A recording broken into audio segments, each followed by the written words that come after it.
Today I did this very long hike. I wanted to forage in a different area, but in the end it turned out to a sightseeing tour of the local castle. So this is the area I normally forage, and this time I went here. Here they talk about the symbiosis between the mushrooms and different trees.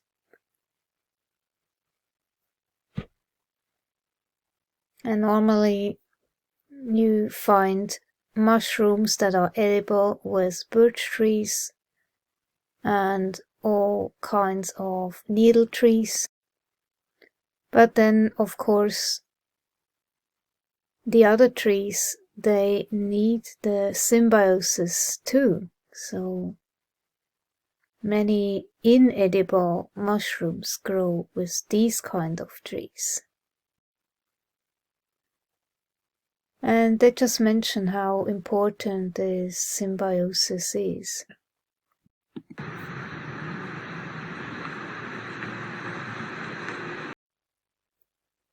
It was all uphill, but they really made a nice path, and you can have a lot of history while you are walking uphill, and take time to read it and catch your breath. So that's the Kiborg Castle.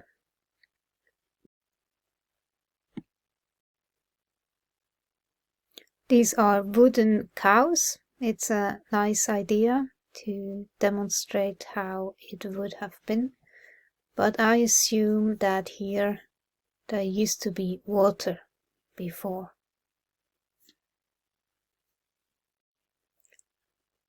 So this is me, a bit tired from the uphill walk. That's why I look like that. And that is the main entrance. It is really big. I didn't know that, and I have been living here for such a long time. So these buildings are all connected. This is the original fountain. Still has water in it.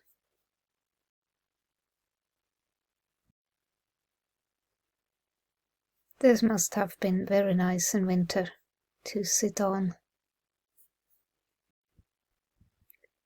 It is very neatly presented. It's like a museum where you can walk through.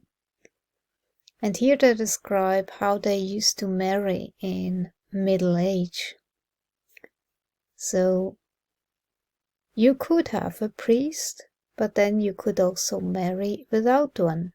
If you would give each other a ring, you were a married couple, if you had the rings, even without the priest present. And these windows, these are remarkable. And this was some kind of living room. Here they tell you who has lived in it. So here, 1835. And in 1865, this castle was opened for the public. And 1917,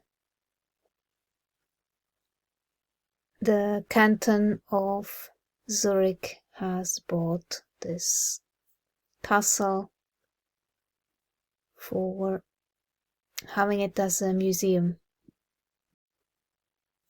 You see how beautifully this is made.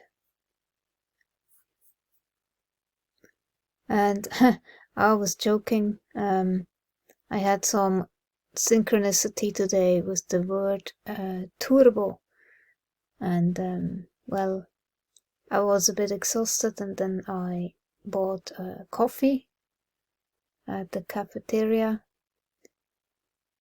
And as I was a little bit late, they said, oh, I had to hurry. And I said, yeah, okay, I will do a turbo tour now that I had some coffee. So I did not read everything, unfortunately.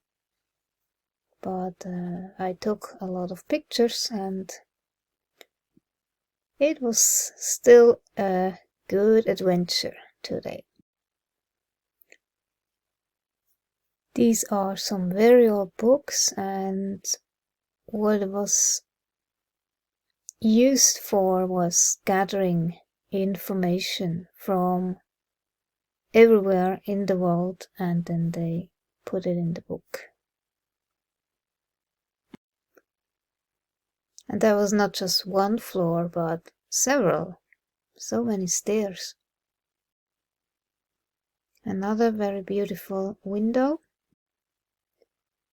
And what I very much liked was this bird's eye view from above in every single room to show what the room was for. So here you have another of these ovens.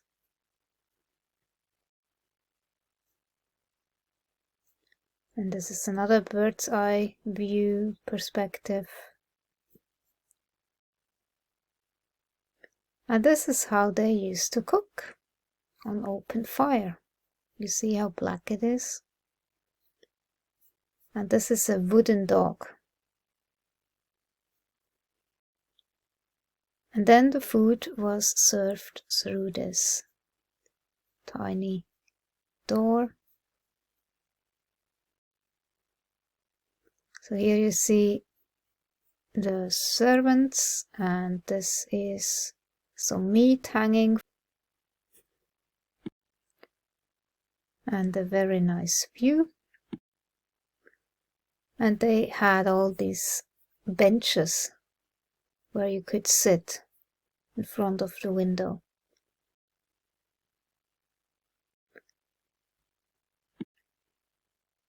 This was the weapons room for the knights. And these things were really big.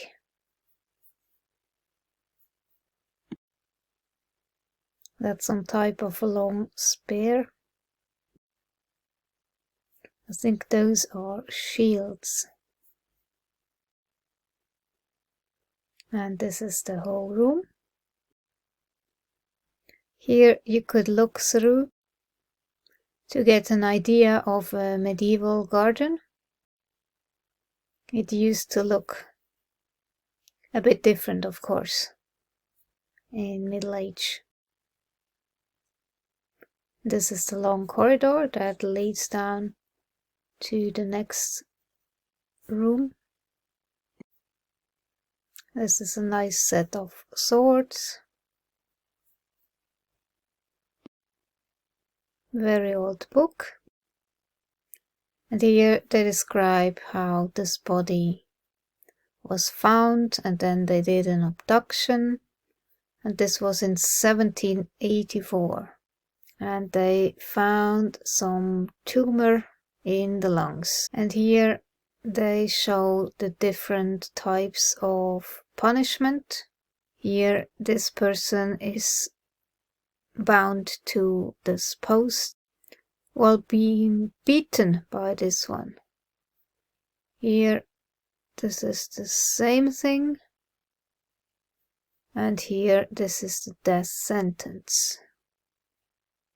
Beheading. So it was harsh being alive back then. They still could get killed for a crime in Switzerland. I'm not sure what this knife was used for, but this looks like a horseshoe. And the shoe, how it looked back then. And you see it has this nice foot form.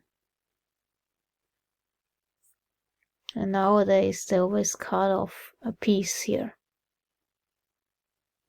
I'm sure this was very comfortable. Letting the foot breathe. And this is a family table. Chainmail. And here is one you could actually try on.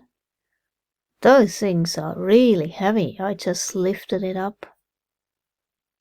And even these. One side is leather and the back of the hand is chainmail. So I have no idea how much those things altogether have weighted, but it's heavy to move around and fight around. This is another big chamber, and I really like this. This must have been so comfortable to just sit here and read. However, this one, torture. I mean, these, if they pierce your body, you're dead. Finished. And I think they even made fire underneath it or something. Very brutal. This is from the outside, obviously, and the horses were tied here. Then you walked up to the castle. And they had a herb garden, and that was actually used because back then they had a lot more issues with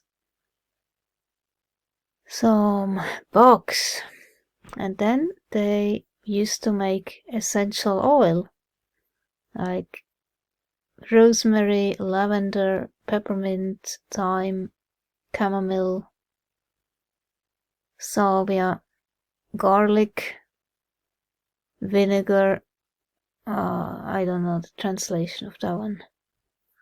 Anyway, but here it shows for which insect it is used. And one last image before I went home.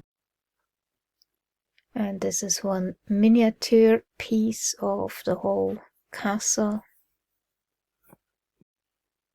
And that was their basement, since they didn't have any refrigeration. They had basements. And the pantry to store their goods. And obviously for such a large castle you need a lot of wine or beer, whatever. And it was a 5-hour hike from approximately 2 to 7 p.m. And most of it was just walking and very little foraging. And the only thing worth mentioning is that the piece I ate really gave me a lot of energy towards the end. This is today's Amanita that I could find, the only one. And I ate one of these pieces just when I found it, and then later on the way home, I had another raw piece. That was it. Right now I feel very calm, cheerful, and not stressed. But that's it. I don't feel the usual lightheadedness.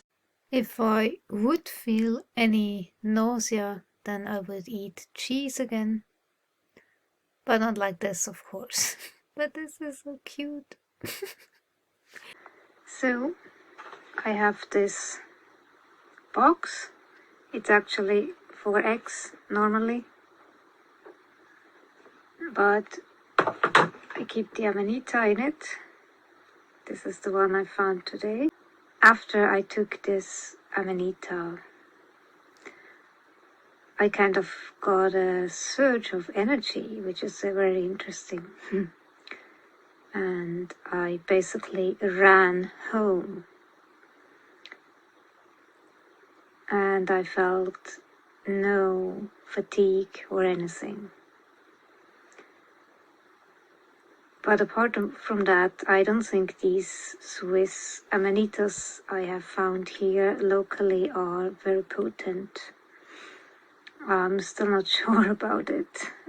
So yesterday I drank the tea from Fresh Amanitas. It's not what I'm used to feel. Everywhere I go, in the forest, I am home again. That's how foraging feels to me. Just being surrounded by trees, nature. This is what Amanita does.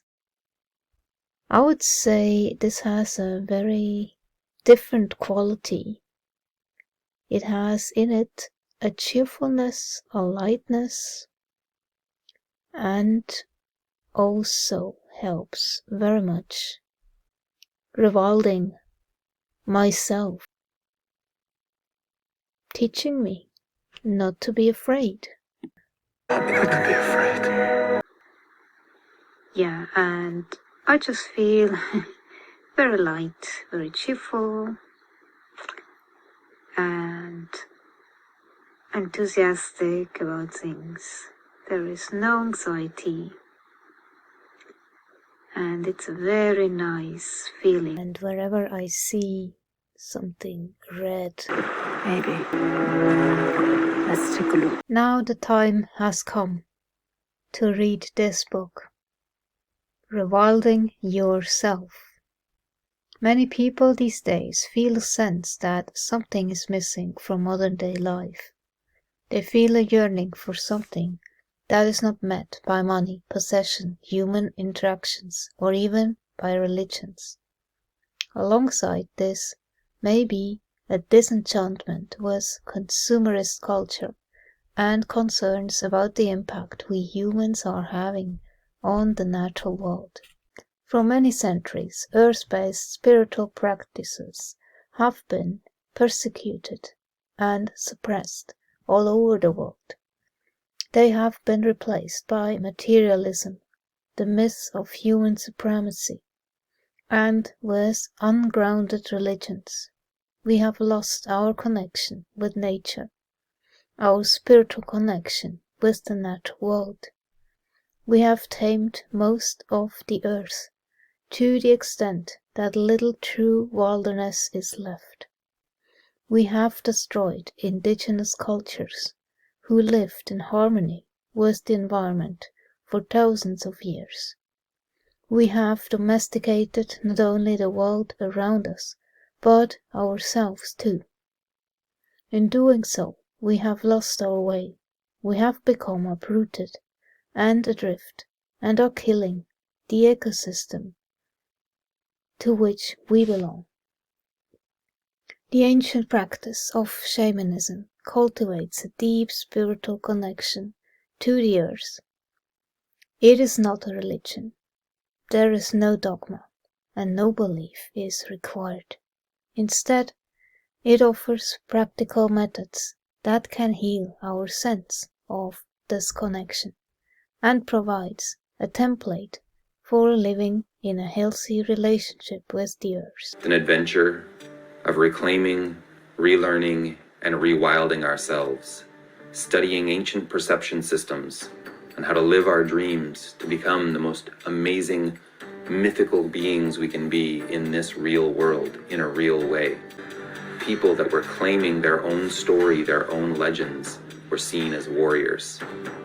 And so here we are, dreamwalkers, on this warrior's path.